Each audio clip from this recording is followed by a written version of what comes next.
অফিসে আমার প্রতি সবার নজর ছিল, শুধুমাত্র সহকর্মীরা নয়, বরং আমার বসও আমার দিকে বেশ নজর রেখেছিলেন। একদিন বস আমাকে তার কেবিনে ডেকে আমার সাথে জোর করে খারাপ কিছু করার চেষ্টা করেন। আমি সাহস করে বসকে দূরে ঠেলে দিয়ে কেবিন থেকে বের হয়ে আসি। বের হয়ে লিফটে উঠতেই বসও আমার পিছু নেন। হঠাৎ লিফটটি বন্ধ হয়ে যায়। আমাকে একা দেখে বস লিফটের মধ্যেই আমাকে। একদিন অবশেষে কুনাল বসের কাছে গিয়ে কিছু কথা বলার সাহস পেলাম। সেদিন রাতে নিজের মতো করে সাজগোজ করে তার ঘরের দিকে রওনা হলাম। ঘরে ঢুকে দেখি সে জানালার পাশে দাঁড়িয়ে বাইরে তাকিয়ে আছে। ধীরে ধীরে তার দিকে এগিয়ে গিয়ে পেছন থেকে হালকা করে স্পর্শ করি। কিছুক্ষণ এমনই দাঁড়িয়ে থাকলাম, আর সে আমার থেকে দূরে সরে গেল না। আমি বললাম, কুনাল, কেন এমন করে এড়িয়ে যাচ্ছ?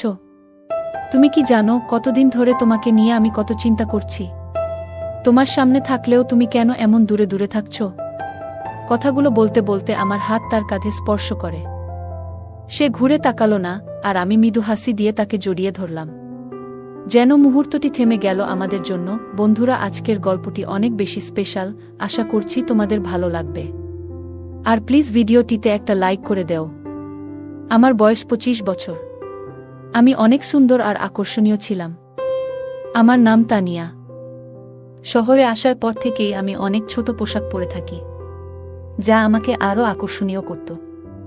আমি আমার শরীরের অনেক যত্ন নিতাম। এত কিছুর করার পিছনে একটা কারণ হলো যেন আমি একটি ভালো চাকরি পাই।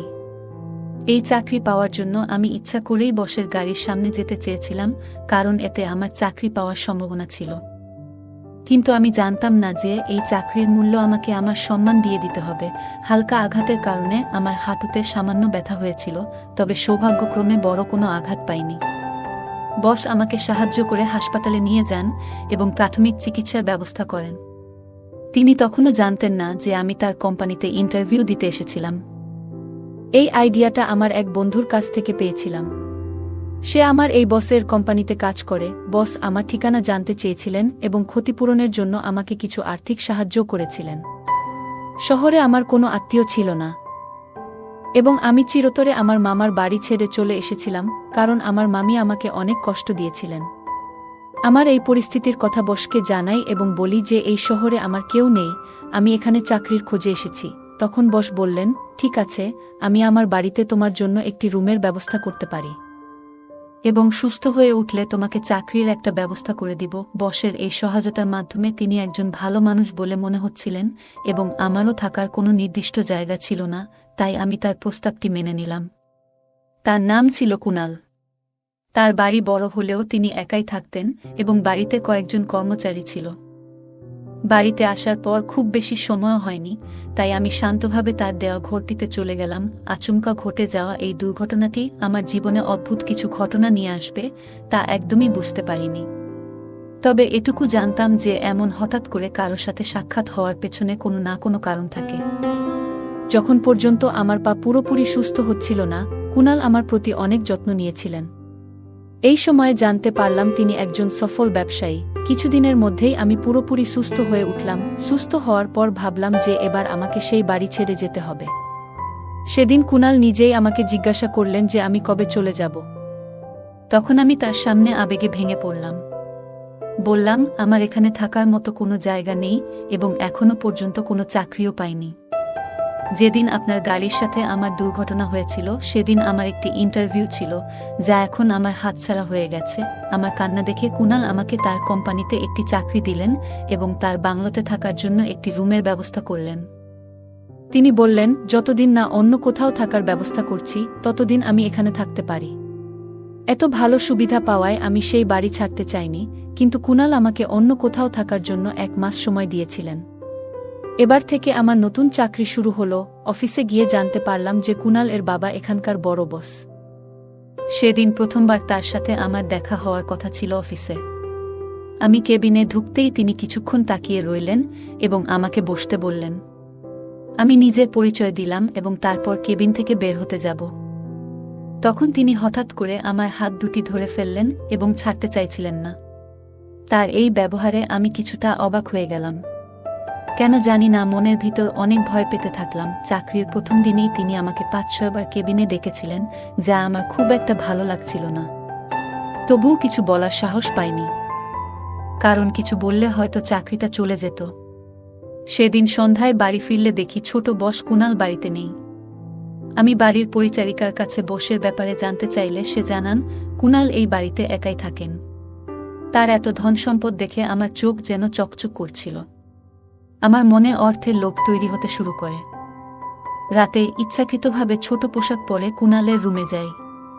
আমি সামান্য ল্যাংড়াতে হাঁটছিলাম, যা দেখে কুনাল এগিয়ে এসে জানতে চান কি হয়েছে। আমি বললাম, আমার পায়ে খুব ব্যথা হচ্ছে আর সহ্য করতে পারছি না। এই ব্যথা তার সেদিনের অ্যাক্সিডেন্ট এর কারণে হচ্ছে। কুনাল বস অনেক ভালো মনের মানুষ ছিল। আমি তার প্রেমে পড়ে গিয়েছিলাম, আর আমার ভিতরে টাকার লোভ কাজ করছিল। আমি বললাম, পায়ের ব্যথা সহ্য করতে পারছি না, তাই এখানে এসেছি। কুনাল আমার হাত ধরে আমাকে বিছানায় বসিয়ে দিল এবং আমার পায়ে ক্রিম লাগাতে শুরু করল। আমি ছোট পোশাক পরা ছিলাম, যা হাঁটুর উপরে পর্যন্ত ছিল। আমি কুনালের দিকে তাকিয়েছিলাম, আর সে মনোযোগ দিয়ে আমার পায়ে ক্রিম লাগাচ্ছিল। সে একবারও আমার দিকে তাকায়নি। জানি না কেন। আমি ধীরে ধীরে তার কাছে আসার চেষ্টা করছিলাম। তখনই সে বলল, আজ রাতে আমি বাইরে গেস্ট রুমে ঘুমাবো, তুমি এই ঘরে বিশ্রাম নাও। তার এই কথা শুনে আমি হতভম্ব হয়ে গেলাম। এক মুহূর্তে যেন সব থেমে গেল। কুনাল শুধু আমার পায়ে ব্যথার ক্রিম লাগিয়ে কিছুক্ষণ পর রুম থেকে বেরিয়ে গেল। কিন্তু এত সহজে হাল ছাড়ার মতো আমি নই। আমি জানতাম কিভাবে নিজের উদ্দেশ্য পূরণ করতে হবে, তাই আমার চেষ্টা চালিয়ে গেলাম। পরের দিন আমি ঠিক সময়ে অফিসে পৌঁছালাম, যদিও কুনাল আমাকে তাদের বাড়িতে থাকার সুযোগ দিয়েছিল। অফিসের পথে আমরা আলাদা আলাদা যেতাম। অফিসে ঢুকে লিফটের সামনে এসে দেখি বড় বসও সেখানে দাঁড়িয়ে আছেন। তিনি কুনালের বাবা। লিফটে ওঠার পর তিনি আমাকে আন্তরিকতার সঙ্গে শুভ সকাল জানালেন এবং এক মুহূর্তের জন্য বন্ধুত্বপূর্ণ ভঙ্গিতে কাঁধে হাত রাখলেন। এরপর আচমকা তার হাতের অবস্থান একটু অস্বস্তিকর মনে হল, যদিও তিনি কিছু বলেননি। অফিস ছিল ৫ম তলায়, আর লিফটের দরজা খোলার জন্য আমরা তখন অপেক্ষা করছিলাম। লিফট আমাদের গন্তব্যে পৌঁছানোর আগেই হঠাৎ বন্ধ হয়ে গেল। সিকিউরিটিতে ফোন করার বদলে বড় বস আমাকে নিজের দিকে টেনে নিলেন। আমি বললাম, আপনি কি করছেন? যা কিছু করছেন সবকিছু ক্যামেরায় ধরা পড়ছে। তিনি হাসলেন এবং বললেন, এই কোম্পানি, এই ক্যামেরা, সবকিছু আমার নিয়ন্ত্রণে। এই ফুটেজ কিভাবে ব্যবহার করতে হবে তা আমি ভালোই জানি। এরপর তিনি বললেন, তানিয়া, তুমি খুব সুন্দরী। এত সুন্দর মেয়ে আগে এই কোম্পানিতে দেখিনি। তোমার চাকরিটা কিভাবে পেয়েছ সেটা আমি জানি, কিন্তু এই চাকরি ধরে রাখতে চাইলে আমাকে ভালো রাখতে হবে। তার এই ধরনের কথা শুনে আমার মনে অনেক কষ্ট পেলাম। বসের বয়স প্রায় ৬০ হবে, কিন্তু তিনি তার বয়সকে মানতে রাজি নন। তিনি আরও বললেন, যদি দ্রুত ধনী হতে চাও তবে এটাই সঠিক পথ। আমারও আর্থিক সচ্ছলতা অর্জনের ইচ্ছা ছিল, তবে এভাবে নয়। তার কাছাকাছি আসতে আমার অস্বস্তি হচ্ছিল। তিনি নিজের হাত থেকে ব্যাগটা নিচে রেখে আমাকে আরও শক্ত করে ধরলেন। ঠিক তখনই হঠাৎ করে লিফট চালু হয়ে যায় এবং তিনি আমার থেকে দূরে সরে যান। লিফটের দরজা খুলতেই দেখি সামনে কুনাল দাঁড়িয়ে। সে জিজ্ঞাসা করল, তানিয়া, তুমি ঠিক আছো তো? আমি মাথা নেড়ে তাকে আশ্বস্ত করলাম এবং লিফট থেকে বেরিয়ে এলাম। বাইরে এসে নিজের ডেস্কে গিয়ে প্রথমেই ২ গ্লাস পানি খেলাম, কারণ লিফটে যা ঘটেছিল তাতে আমি বেশ ঘাবড়ে গিয়েছিলাম। শহরে একা এসে নিজের দায়িত্বে এখানে থাকার সিদ্ধান্ত নিয়েছিলাম, তাই জানতাম যে এমন পরিস্থিতিরও মুখোমুখি হতে পারে। একজন একা মেয়ের জন্য এই পথটা একেবারেই সহজ নয়। চাকরির দ্বিতীয় দিনেই কোম্পানির বড় বস আমার সাথে এমন অনাকাঙ্ক্ষিত আচরণ করার চেষ্টা করেছিলেন। কষ্টে নিজেকে সামলে নিলাম। আজ অফিসে আমার এক সহকর্মী আমাকে জানালো যে কুনাল এবং বড় সাহেবের মধ্যে ঘনিষ্ঠ সম্পর্ক রয়েছে। কুনাল আসলে বড় সাহেবের ছেলে এবং কিছুদিন আগে প্রথমে আমি তাদের লিফটে একসঙ্গে দেখেছিলাম, কিন্তু তারা এমনভাবে আচরণ করছিলেন যেন একে অপরকে চিনেন না। কুনাল একাই থাকতেন, হয়তো তার বাবার কিছু খারাপ দৃষ্টিভঙ্গির কথা জানতেন বলেই দূরে থাকার সিদ্ধান্ত নিয়েছিলেন। আমি তাদের ব্যক্তিগত বিষয়ে জড়াতে চাইনি। আজ পুরো দিন বড় বস আমাকে কেবিনে ডাকেননি, যা আমার জন্য একটু অদ্ভুত লেগেছে। কুনালের বয়স অনুযায়ী যে জিনিসগুলি তারই উপভোগ করার কথা, সেগুলো তার বাবা এই বয়সে করতে চাইছিলেন। আমি মূলত কুনালের মনোযোগ পাওয়ার চেষ্টা করছিলাম, কারণ তাকে আমার লক্ষ্য হিসেবে ধরেছিলাম। তার বয়স প্রায় ৩৫ বছর বয়স হলেও তার মধ্যে এক ধরনের উজ্জীবিত চেতনা ছিল যা বারবার আমাকে তার দিকে টানছিল। সেদিন রাতে আমি ইচ্ছাকৃতভাবে তাকে আমার ঘরে ডেকে স্কার্টের হুক লাগানোর জন্য বলি। তখন তার হাতের সামান্য স্পর্শ অনুভব করেছিলাম। হুক লাগানোর পর কুনাল দ্রুত রুম থেকে বেরিয়ে যান। সে দিন দিন আমার কাছ থেকে দূরে সরে থাকতে শুরু করছিল। জানি না কেন আমি তাকে আমার মনের কথাগুলো বুঝাতে পারছি না। কিছুক্ষণ পর আমি প্রস্তুত হয়ে তার ঘরে যাই, কিন্তু তাকে সেখানে খুঁজে পেলাম না। সেদিন আমি তার জন্য অনেক সুন্দর করে সেজেছিলাম, যে কেউ আমাকে দেখলে অবাক হয়ে যেত। পুরো বাড়িতে খোঁজাখুঁজি করেও তার সন্ধান পেলাম না। তখন বাড়ির কাজের লোকের কাছে জিজ্ঞাসা করলাম তিনি কোথায় আছেন। তারা জানালেন যে কুনাল কোনো কাজের জন্য বাইরে গিয়েছেন।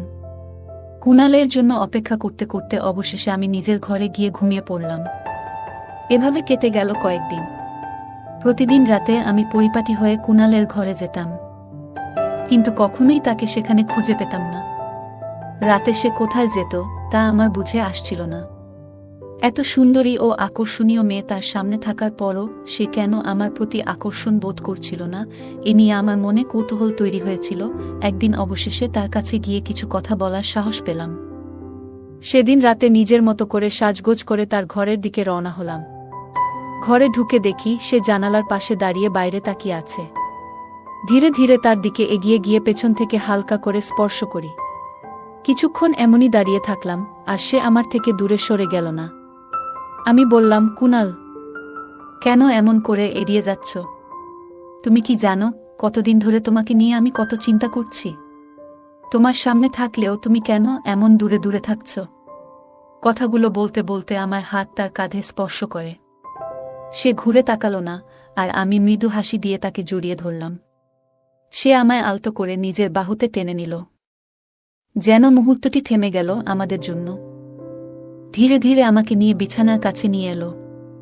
আমি বিছানার একপাশে বসতেই আমার হাত হঠাৎ করে পাশে রাখা একটি বোতামে পড়ল। বোতাম চাপা মাত্রই ঘরের আলো হঠাৎই উজ্জ্বল হয়ে উঠল, আর এক তীব্র শব্দ কানে এলো। চমকে উঠে সামনে তাকিয়ে দেখি যে মানুষটিকে এতক্ষণ ধরে আমি আমার সঙ্গী মনে করছিলাম, সে আসলে অন্য কেউ। সামনে দাঁড়িয়ে থাকা ব্যক্তি প্রায় 60 বছরের বৃদ্ধ, যার শরীরে আমার কুনালের পোশাক। আমি তাড়াতাড়ি দূরে সরে এসে বললাম, এটা আপনি কি করছেন? আমি আপনার ছেলের কাছে এর অভিযোগ করব। তিনি হেসে বললেন, তোমাকে যা প্রয়োজন তাই দিতে এসেছি। তোমার চাওয়া সুখ তোমার কুনাল তা দিতে পারবে না। তার অভ্যাসই এমন, সে শুধু মানুষের মন ভাঙে। তার কথা শুনে আমি বেশ অবাক হয়ে গেলাম। বললাম, আপনি যে ধরনের সুখের কথা বলছেন তা সম্ভব নয়, কারণ আমি আপনার ছেলেকে সত্যিই ভালোবাসি। তিনি একটু হেসে বললেন, ভালোবাসা? আর তা ওর জন্য? ও তোমার অনুভূতির মূল্য কোনোদিনও দেবে না। আমি দেখছি গত কয়েকদিন ধরে তুমি তার কাছে যাওয়ার চেষ্টা করছো, কিন্তু তুমি কি জানো সে প্রতিদিন রাতে কোথায় যায়? এটা জানলে তোমার এই ভালোবাসার অনুভূতি হয়তো বদলে যাবে। আমি তার কথা শুনে অবাক হয়ে গেলাম। তোমাকে আমার কাছেই আসতে হবে, তবে চিন্তা করো না, তিনি বললেন, আমি তোমাকে গ্রহণ করব ততক্ষণে, যতক্ষণ তুমি নিজে থেকে আসতে চাও। এরপর তিনি আমার কাছে এসে আমার হাত ধরলেন। আমি নিজেকে সরিয়ে নিতে চেষ্টা করলাম। তখন তিনি বললেন, ভয় পেজো না, আমি তোমার উপর কোনো জোর খাটাবো না। যেমনভাবে এসেছো ঠিক তেমনই এখান থেকে চলে যেতে পারবে। তবে আমি নিশ্চিত 1 ঘন্টা পর তুমি নিজেই আমার কাছে ফিরে আসবে, কারণ যেটা তুমি খুঁজছো সেই স্বাচ্ছন্দ্য আমার কাছেই আছে। হ্যাঁ, আমার বয়স বেশি, যা কিছু তুমি চাও সবকিছু তোমার চোখের সামনেই আছে। এ কথা বলে তিনি আমার হাত ধরে আমাকে ঘরের বাইরে নিয়ে গেলেন। তারপর আমাকে তার গাড়িতে বসালেন এবং নিয়ে চললেন এক হাসপাতালে। কেন সেখানে যাচ্ছি সেটা আমি বুঝতে পারলাম না। হাসপাতালের দরজায় পৌঁছাতেই আমরা লিফটের দিকে এগোলাম। লিফট খুলতেই দেখি সামনে দাঁড়িয়ে আছে কুনাল। সে তখন নিরাপত্তার পোশাক পরে রাতের শিফটে হাসপাতালের নিরাপত্তা রক্ষীর কাজ করছে। তাকে এই অবস্থায় দেখে আমি একেবারে হতভম্ব হয়ে গেলাম। মনের গভীরে আঘাত পেলাম, কারণ আমার বিশ্বাস ভেঙে পড়ছিল। আমি সেখান থেকে মাথা নিচু করে বেরিয়ে এলাম। তখন বড় সাহেব হেসে বললেন, এই তো তোমার সেই অর্থশালী কুনাল, যে রাতের বেলায় নিরাপত্তার দায়িত্ব পালন করে। ধীরে ধীরে আমার মনের ভেতর থেকে কুনালের প্রতি আসক্তি কমতে শুরু করল। লিফটের সামনে দাঁড়িয়ে আমার ভেতরে এক ধরনের তিক্ততা আর ক্রোধ জমতে শুরু করল। বড় সাহেব বলল, এই কারণেই আমি এই অবহেলিত ছেলেটির সঙ্গে এক ছাদের নিচে থাকি না। তিনি বললেন, কারণ সে কেবল একজন সাধারণ নিরাপত্তারক্ষীর কাজ করে। ঠিক তখনই কুনাল সেখানে এলো। সে আমাকে দেখে বিস্ময়ে বলল, তুমি এখানে কেমন করে এলে তানিয়া? আমি জিজ্ঞাসা করলাম, তুমি কি না একটি কোম্পানির মালিক? তবুও তুমি কেন এমন কাজ করছো? কুনাল শান্ত গলায় বলল, তোমাকে ব্যাখ্যা দেওয়ার প্রয়োজন নেই। তবে সত্যি হলো, গত কিছুদিন ধরে আমার এবং আমার বাড়ির সঙ্গে তোমার কিছু সম্পর্ক তৈরি হতে চলেছে। হ্যাঁ, আমি একটি কোম্পানির মালিক, কিন্তু তোমার মনে হয়তো প্রশ্ন উঠছে কেন আমি রাতের বেলায় নিরাপত্তার কাজ করি এবং আমার বাবা আর আমি কেন পরস্পরের সঙ্গে কথা বলি না। তার আসল কারণ হলো, একটি বছর আগে আমি এই হাসপাতালের লিফটে আমার স্ত্রী ও শিশুকে হারিয়েছিলাম। সে নীরবে একটু থামল, তারপর বলল, আমার স্ত্রী তখন গর্ভাবস্থার 9ম মাসে ছিল। তাকে ডেলিভারির জন্য এই হাসপাতালেই এনেছিলাম। প্রসব ওয়ার্ড ছিল 4র্থ তলায়, কিন্তু লিফট হঠাৎ করে 2য় তলায় আটকে যায়। সেই সময় লিফটে শুধু আমরা দুজনই ছিলাম। আমার স্ত্রী তীব্র ব্যথায় কাতরাচ্ছিল। আমি বারবার নিরাপত্তার জন্য সাহায্য চেয়েছিলাম, কিন্তু কিছুই কাজ করছিল না। পুরো 2 ঘন্টা পর লিফট মেরামত করা হয়েছিল, কিন্তু ততক্ষণে সেদিন আমার চোখের সামনে আমার স্ত্রী এবং আমাদের অনাগত সন্তান প্রাণ হারায়। সেই মর্মান্তিক ঘটনার পর থেকে আমি শপথ নিয়েছি, আর কোনো নারী যেন এমন পরিস্থিতির শিকার না হন। তাই প্রতিদিন রাতে আমি এখানে লিফট গার্ড হিসেবে কাজ করি এবং সারা রাত লিফটে পাহারায় থাকি। সেদিন কিছু মুহূর্তের দেরিতে সাহায্য না পাওয়ার কারণে আমি আমার জীবনের 2টি মূল্যবান মানুষকে হারিয়েছি। কুনাল শান্ত স্বরে বলল, আমার বাবা আমার এই কাজ একেবারেই পছন্দ করেন না, এজন্যই আমাদের মধ্যে দূরত্ব সৃষ্টি হয়েছে। বাবা চান আমি এসব ভুলে যাই, কিন্তু এমন কিছু ভুলে যাওয়া এতটা সহজ নয়, কারণ এর সঙ্গে আমার গভীর আবেগ জড়িয়ে আছে। কুনাল এর এই কথা শুনে আমার চোখে অশ্রু চলে এলো। তার অনুভূতিগুলো এতটাই আন্তরিক ছিল যে শুনে তার বাবারও চোখ ভিজে উঠল। তিনি ছেলেকে জড়িয়ে ধরে মাফ চাইলেন। এদিকে বড় সাহেব আমার দিকে ফিরে বললেন, আমাকে ক্ষমা করো, আমি তোমার পরীক্ষা নিচ্ছিলাম। তুমি কিন্তু কুনালের প্রতি শুধু তার অর্থের জন্য আকৃষ্ট হয়েছিলে। তুমি ইচ্ছাকৃতভাবে তার গাড়ির সামনে এসে তাকে বাধ্য করেছিলে তোমার সাহায্য করতে। কিন্তু একটা বছর আগে কুনালের জীবনে যা ঘটেছে, তারপর থেকে সে খুবই সংবেদনশীল হয়ে উঠেছে। সে সবসময় যে কোনো নারীর সাহায্যে প্রস্তুত থাকে। তুমি যে কাজটা করছিলে সেটা ভুল ছিল, তাই তোমার প্রতি কিছুটা কঠোর হতে বাধ্য হয়েছিলাম, বড় সাহেব বললেন। তার এই কথাগুলো শুনে আমার ভুলটা স্পষ্ট হয়ে গেল। আমি কুনাল এবং তার বাবার কাছে ক্ষমা চাইলাম। সত্যি বলতে, আমি ভাবছিলাম কুনালের সাথে বিয়ে করে তার সম্পত্তি নিয়ে আরামে জীবন কাটাব। তবে কুনাল সম্পূর্ণ ভিন্ন ধরনের একজন মানুষ, একজন সংবেদনশীল মানুষ, যিনি বড় একটি কোম্পানির মালিক হয়েও নিরাপত্তা রক্ষার কাজ করছেন, কারণ এই কাজের সঙ্গে তার আবেগ জড়িয়ে আছে। সেদিন আমার উপলব্ধি হলো, টাকার থেকেও বেশি গুরুত্বপূর্ণ হলো মানুষের প্রতি মানুষের অনুভূতি। টাকা তো উপার্জন করা যায়, কিন্তু একবার প্রিয়জনকে হারালে তাদের আর ফিরে পাওয়া যায় না।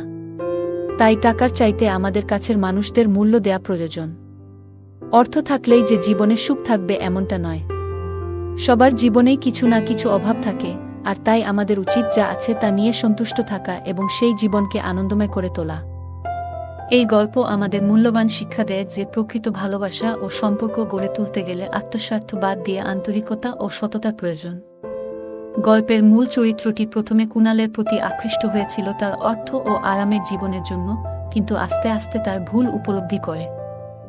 সে বুঝতে পারে কুনাল শুধুমাত্র একজন ধনী ব্যক্তি নয়, বরং একজন সংবেদনশীল মানুষ, যার জীবনে গভীর মানসিক আঘাত রয়েছে এবং যিনি নিজের জীবনকেও মানবিক সেবার জন্য উৎসর্গ করতে ইচ্ছুক। বড় সাহেবের কথায় বোঝা যায় তিনি মূল চরিত্রের উদ্দেশ্য যাচাই করতে চেয়েছিলেন। এমন আচরণের মাধ্যমে তিনি তাকে বুঝিয়ে দেন যে কাউকে স্বার্থের জন্য ব্যবহার করা ঠিক নয়। একজন মানুষের প্রকৃত মূল্য তার সম্পত্তি বা সামাজিক অবস্থান দিয়ে বিচার করা উচিত নয়, বরং তাকে বিচার করা উচিত তার মানবিক গুণাবলী ও অনুভূতির গভীরতা দিয়ে। গল্পটি আমাদের আরও শিক্ষা দেয় যে সঠিক উদ্দেশ্য নিয়ে মানুষের সঙ্গে সম্পর্ক তৈরি করা উচিত, যাতে সম্পর্কটি দীর্ঘস্থায়ী এবং মূল্যবান হয়। শুধু সুবিধা পাওয়ার জন্য সম্পর্ক গড়ে তোলা শেষমেশ নিজের ক্ষতি ডেকে আনতে পারে। মূল চরিত্রটি যখন নিজের ভুল বুঝতে পারে এবং কুনাল ও তার বাবার কাছে ক্ষমা প্রার্থনা করে, তখন সে তার নিজের আত্মপর্যালোচনা করে, যা ব্যক্তিত্বের উন্নতির জন্য অত্যন্ত প্রয়োজনীয়। বন্ধুরা, যদি এই গল্পটি ভালো লেগে থাকে তাহলে দয়া করে ভিডিওটি লাইক করুন এবং আমাদের চ্যানেলটি সাবস্ক্রাইব করুন। পাশে থাকা বেল আইকনটি প্রেস করুন, যাতে করে আমরা যখনই নতুন ভিডিও আপলোড করি তার নোটিফিকেশন সবার আগে আপনার কাছে পৌঁছে যায়। ধন্যবাদ, দেখা হবে আমাদের পরবর্তী ভিডিওতে।